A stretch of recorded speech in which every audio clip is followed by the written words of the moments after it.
Hello mga mare, welcome to my mini vlog.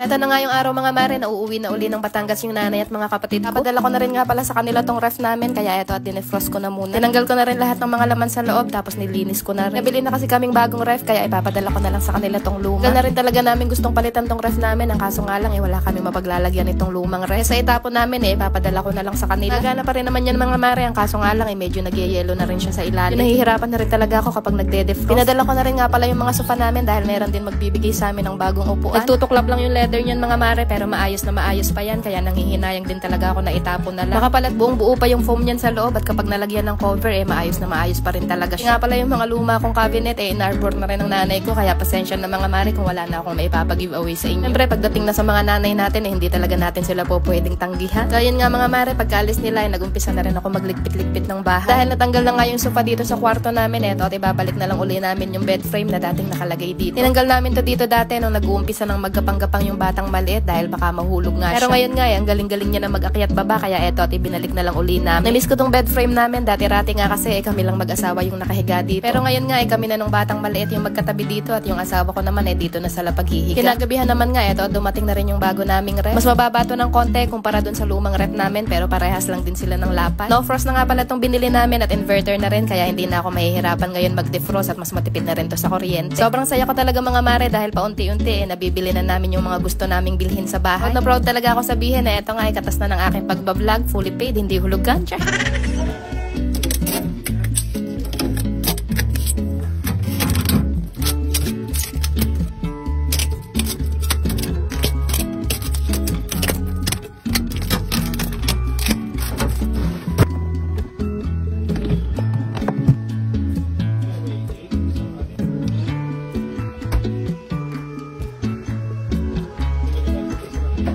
Grabe mga mare, sobrang kinikilig talaga ako dito sa bago naming ref at excited na rin ako malagyan siya ng lab. Para sa iba siguro maliit na bagay lang to, pero sa amin napakalaking bagay na nito. Dati-rati nga kasi mga mare, kapag bumibili kami ng bagong gamit dito sa bahay hulugan lang yung afford namin. Manifest ko naman sana soon makapag-house tour naman kami sa magiging bagong bahay na. Alam ko na medyo matagal-tagal pa, pero wala naman imposible basta pagsusumikap. O siya, paano mga mare, ayun lang muna ulit for today.